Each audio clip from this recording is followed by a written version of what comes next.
यानी ऐसा पर्सन जिसका कोई फाइडुशरी रिलेशनशिप नहीं है और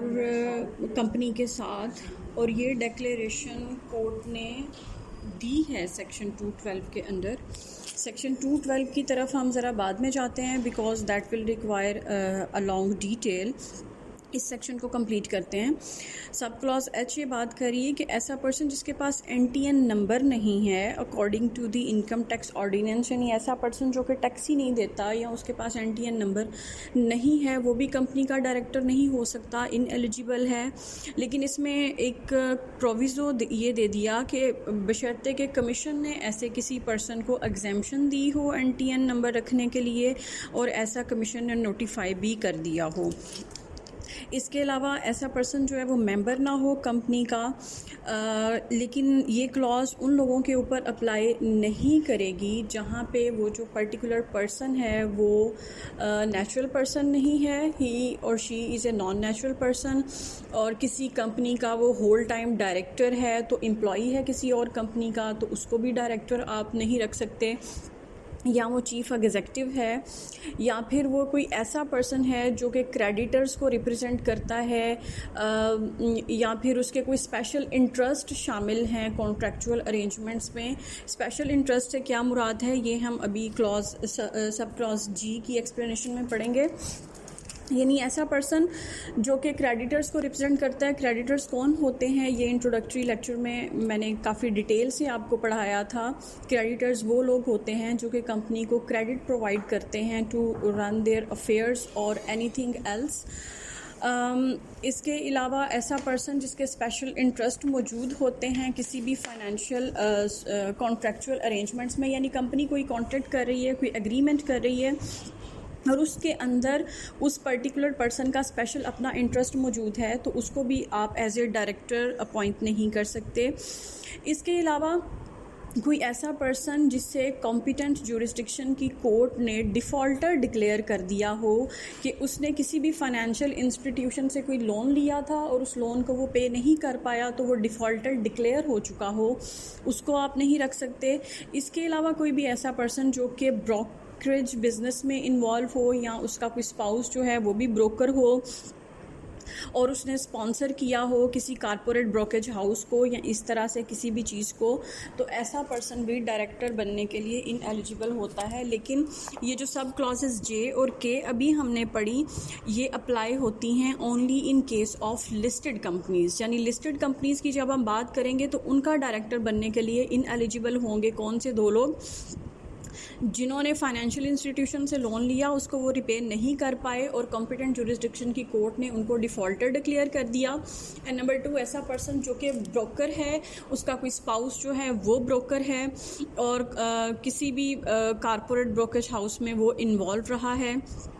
तो उसको डायरेक्टर बनने के लिए अपॉइंट नहीं कर सकते। अब हम वापस आते हैं सब क्लॉज जी के ऊपर जिसके अंदर बात की गई थी कि ऐसा पर्सन इन एलिजिबल है to become a director who is lacking fiduciary behaviour, जिसका फाइडुशरी बिहेवियर नहीं है। फाइडुशरी बिहेवियर ऐसा होता है जिसमें आपका कोई पर्सन का कोई इंटरेस्ट शामिल होता है और वो like principal and agent theory जैसे कि हम पहले बात कर चुके हैं।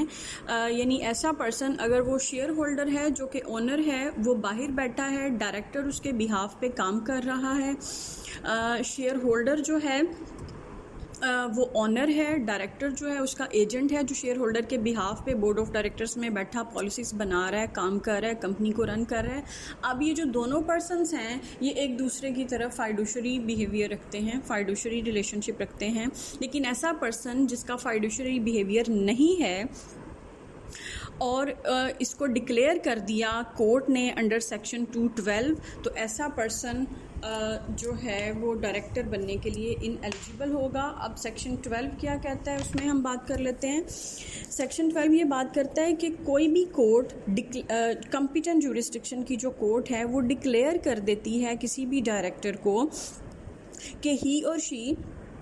is lacking fiduciary behavior if he contravenes the provisions of section 205 or subsection 1 of section 206 or 207 और 208, यानी ऐसा पर्सन जो कि कॉन्ट्रावीन्स करता है आपके कंपनी लॉ के सेक्शन 205 से, सबसेक्शन 1 ऑफ 206 से, 207 से और 208 से। अब ये क्या है, ये हम फर्दर चेक कर लेते हैं। लेकिन इसमें भी एक प्रोविज़ो दिया गया है कि बिफोर मेकिंग डिक्लेरेशन, यानी ऐसे पर्सन को डिक्लेयर करने से पहले that he is lacking fiduciary behaviour और he is contravening these and these sections, court उस पर्सन को हेयरिंग के लिए बुलाएगी, उसको प्रॉपर अपॉर्चुनिटी प्रोवाइड की जाएगी ताकि वो अपना स्टांस बयान कर सके, and after that court of competent jurisdiction will declare that person of lacking of fiduciary behaviour. Now let's come towards section 205. Section 205 कहता है disclosure of interest by directors, यानी जो डायरेक्टर हैं उन्होंने अपने इंटरेस्ट को डिस्क्लोज करना है। हर डायरेक्टर जो कि किसी भी कंपनी का किसी भी तरह से डायरेक्टली या इनडायरेक्टली अगर वो कंसर्न्ड है या इंटरेस्टेड है किसी भी कॉन्ट्रैक्ट में या किसी भी अरेंजमेंट में जो कि की जा रही है ऑन और बिहाफ ऑफ कंपनी, वो कंपनी के बिहाफ पे कर रहा है, तो ऐसे पर्सन को कंपनी की मीटिंग्स के अंदर अपने इंटरेस्ट, अपने कंसर्न जो हैं वो डिक्लेयर करने पड़ेंगे। वो डिक्लेयर करेगा, पहले बताएगा ये सारी चीज़ें। अब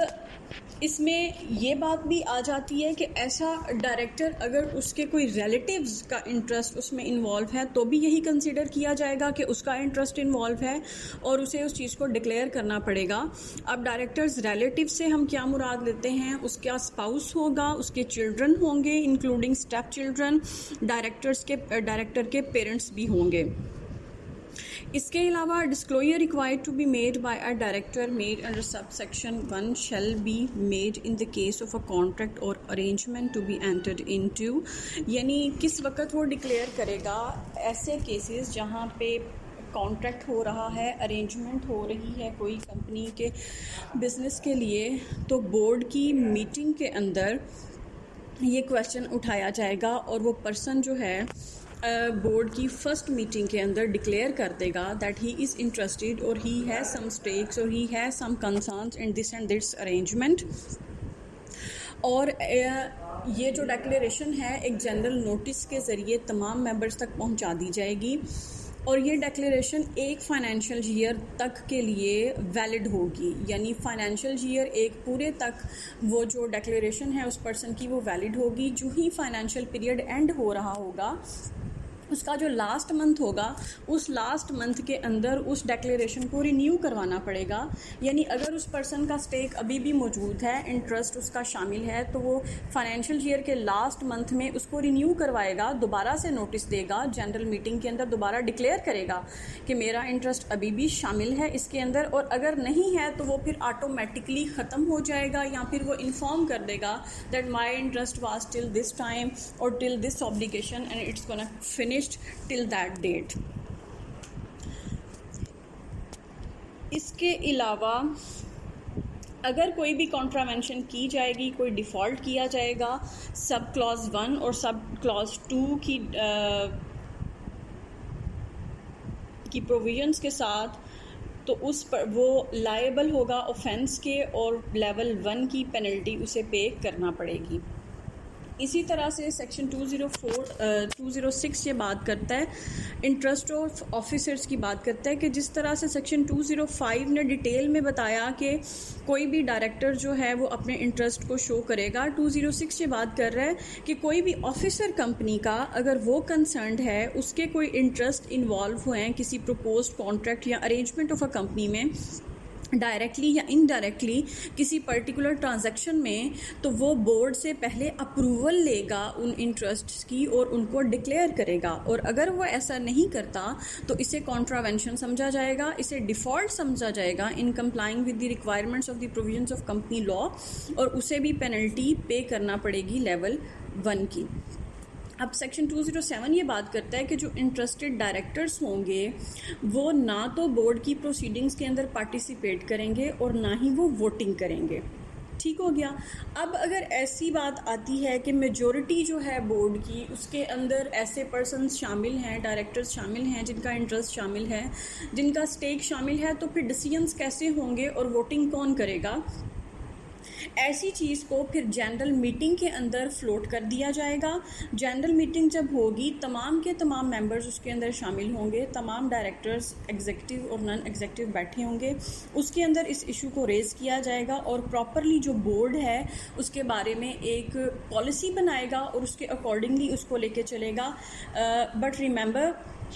कि ऐसे जो डायरेक्टर्स हैं और ऐसे जो कंसर्न पर्सन्स हैं वो इस इवन देन वो वोटिंग नहीं कर पाएंगे और बोर्ड की पॉलिसी के अकॉर्डिंगली वो चलेंगे। इन तमाम सब सेक्शंस की प्रोविजंस को अगर फॉलो नहीं किया जाएगा, कंट्रावीन किया जाएगा, तो अगेन वो समझा जाएगा कि कॉन्ट्रावेंशन है और डिफ़ॉल्ट है इन complying with the provisions of company law, और उन्हें लेवल 1 की पेनल्टी स्टैंडर्ड स्केल के ऊपर पे करना पड़ेगी। So this was your section dealing in detail that the persons who are ineligible to be appointed as director of a company. I hope you guys understand. Good luck. Bye.